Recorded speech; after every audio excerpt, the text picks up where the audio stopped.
धीरे धीरे समय व्यतीत हुआ है, सुदामा जी की संतान हुई हैं,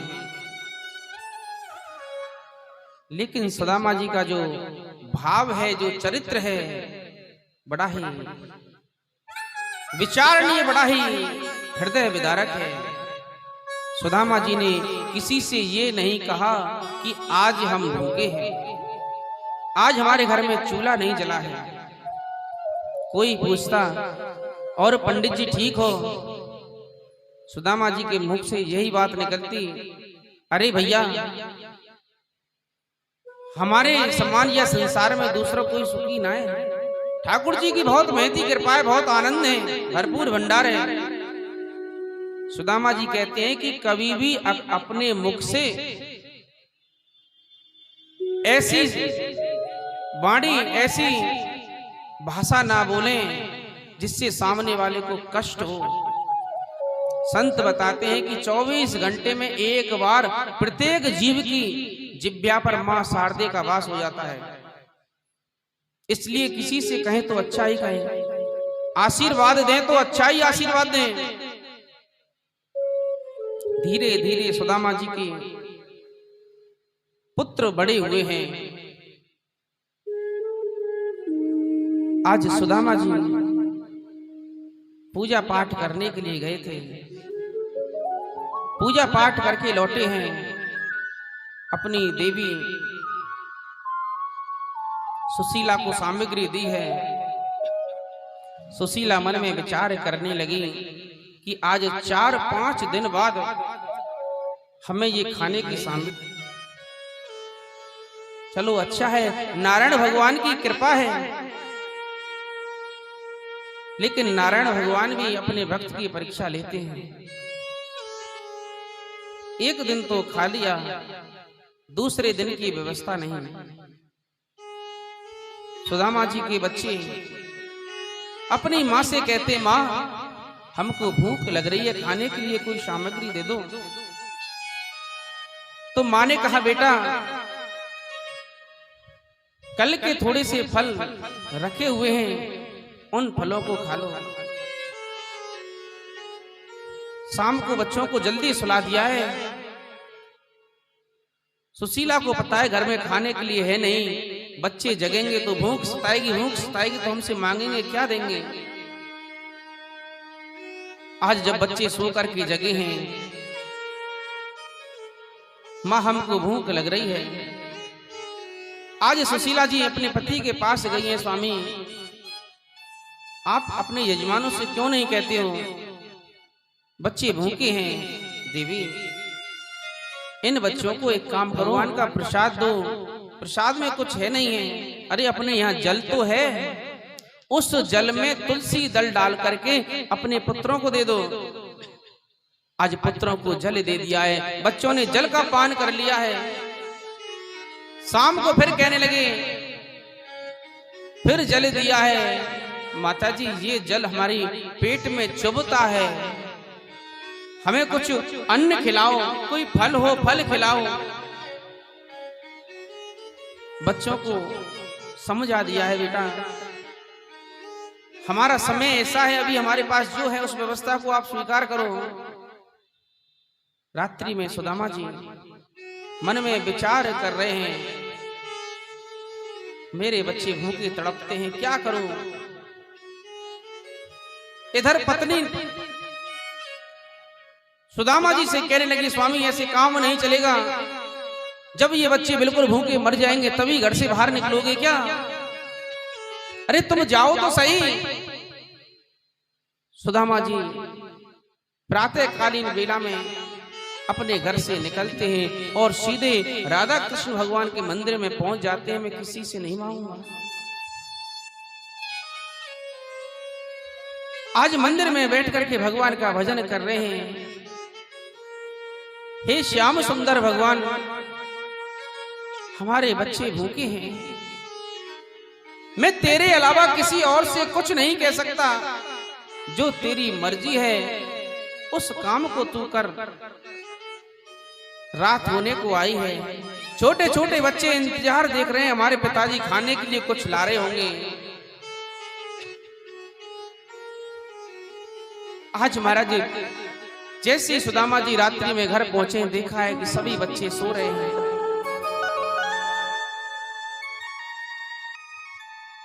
सोते हुए बच्चों को देखा है, सुदामा जी की आंखों में आंसू आ गए हैं। अपने बिस्तर पर जाकर के लेट गए हैं, स्नान किया है और गीता जी का पाठ करने के लिए बैठ गए हैं।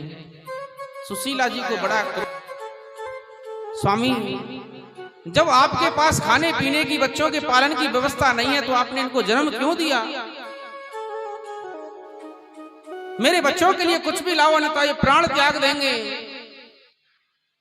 सुदामा जी खड़े हुए हैं। सुशीला जी ने देखा, ये इस पुस्तक को लेकर के बैठ जाते हैं। गीता जी का पाठ करते थे सुदामा जी। आज सुशीला ने गीता जी का अध्याय खोला है, एक श्लोक को 3 जगह से काट दिया है। सुदामा जी चल दिए हैं, उसी मंदिर में जाकर के बैठ गए और भगवान से कहा है, भगवान मैंने तुझसे कल तो कह दिया, लेकिन मैं आज तुझसे भी नहीं कहूंगा। जो तुझे अच्छा लगे सो कर। जहीं विधिनाथ होए हित मेरा, करऊं सो बेग दास में तोरा। आज भगवान ने लीला की है। आज भगवान ने बालक का रूप धारण कर लिया है। बालक का रूप धारण करके अपने दोनों हाथों में खाने की सामग्री लेकर के सुशीला के दरवाजे पर पहुंचे हैं। माता जी, ये खाने की सामग्री है। सुशीला जी ने देखा, हमारे पंडित जी सुबह के गए हैं। कोई दयावान, कोई श्रद्धालु जिसने ये दान दिया है। सामग्री ली, देखा बहुत सामग्री है, 1 महीने का राशन है। अरे भैया तुम बैठो, तुम ये सामग्री लेकर के आए हो, मैं तुम्हारे लिए अभी भगवान का प्रसाद बना करके तुमको प्रसाद देती हूँ, प्रसाद पा करके जाना। नहीं माता जी, मैं प्रसाद पाने में असमर्थ हूँ। क्यों? मेरी देखो जीभ फट गई है, जीभ कटी हुई है। सुशीला ने जब जीभ को देखा, जीभ 3 जगह से कटी हुई है। भगवान चले गए हैं। सुशीला ने सुंदर पकवान बनाए हैं, भगवान का भोग लगाया है, बच्चों को खिलाया है।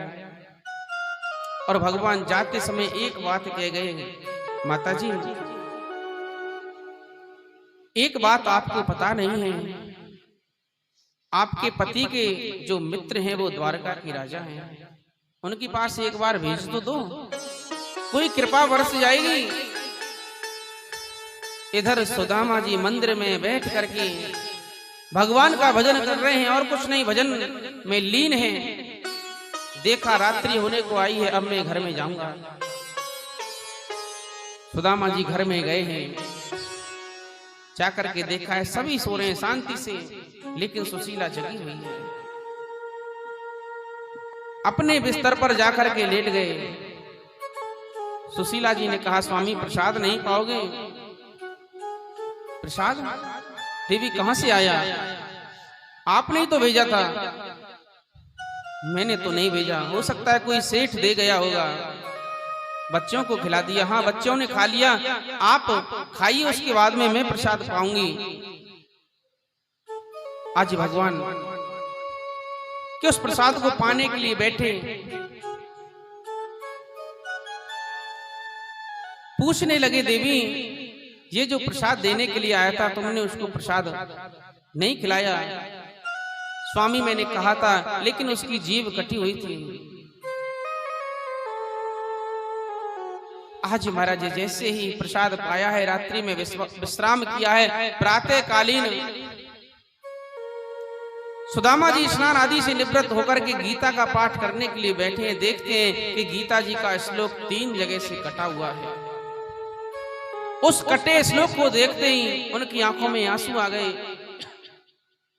अरे सुशीला, ये तूने क्या कर दिया? ये मेरे इस गीता के श्लोक को किसने काट दिया? स्वामी मैंने ही काटा, क्योंकि आप कहीं बाहर जाते नहीं, बार बार इसी पाठ को लेकर के बैठ जाते हैं।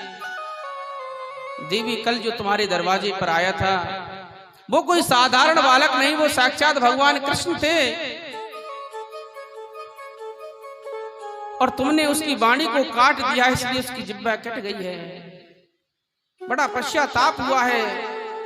सुशीला ने सुना कृष्ण का नाम लिया है, बात याद आ गई, चरणों में प्रणाम करके कहने लगी, स्वामी मुझे क्षमा करें, लेकिन एक बात मैं आपसे पूछती हूँ, कृष्ण आपके मित्र हैं? जब कृष्ण का नाम सुना है सुदामा जी की आंखों में आंसू आ गए। मित्र नहीं देवी, वो मेरा लंगोटिया यार है। एक साथ रहते थे, एक साथ खाते थे।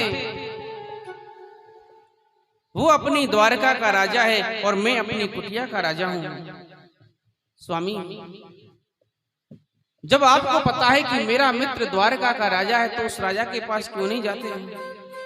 उसके पास जाओ, हमारी गरीबी दूर हो जाएगी। देवी, अब क्या कहना, मैं अपने मित्र के पास मांगने के लिए नहीं जाऊंगा। यदि तुम मुझसे कहती कि दर्शन करने के लिए चले जाओ तो मैं शहर से चला जाता, लेकिन मैं मांगने के लिए नहीं जाऊंगा। सुशीला चरणों में गिर पड़ती है, स्वामी मांगने के लिए मत जाओ, लेकिन एक बार दर्शन तो कर आओ। देवी, दर्शन करने की तुम जिद करती हो तो मैं जाऊंगा, लेकिन मित्र के यहाँ जाते हैं, किसी रिश्तेदारी में जाते हैं तो खाली हाथ नहीं जाते, हमारे पास कोई सामग्री नहीं है। आज महाराज, सुशीला कहने लगी, इसकी व्यवस्था मैं कर दूंगी। आज सुशीला अपने पड़ोस के घर में गई है। घर में जाकर के कहती है, बहन एक मुट्ठी चावल दे दो। पड़ोसन कहने लगी, बहन एक मुट्ठी नहीं, तुम्हारा मन करे जितना ले जाए। नहीं बहन, एक मुट्ठी चावल चाहिए।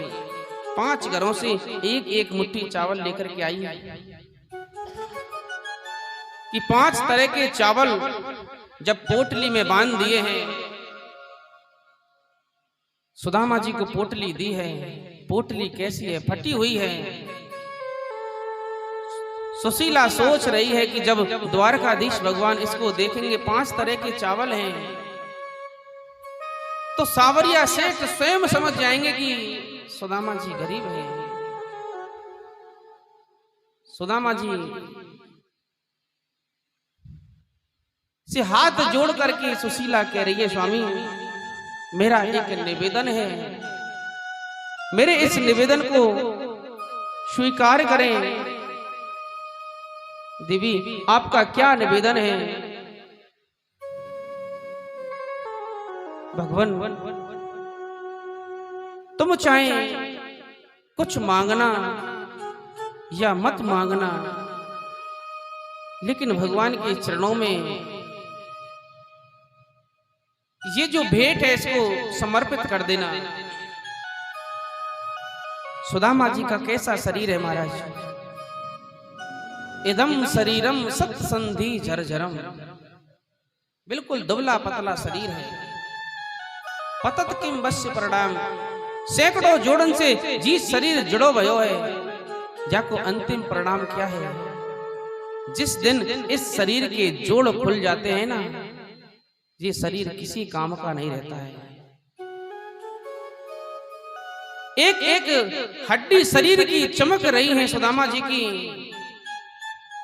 फटी सी धोती बांध ली है, हाथ में टूटा सा लोटा ले लिया है, जलपान करने के लिए एक छड़ी हाथ में ले ली है, और छड़ी को हाथ में लेकर के भगवान का गुणगान करते जा रहे हैं। आज जैसे ही गुणगान किया है, भगवान का नाम लिया है, विचार करने लगे, मैंने तो द्वारकापुरी देखी नहीं है।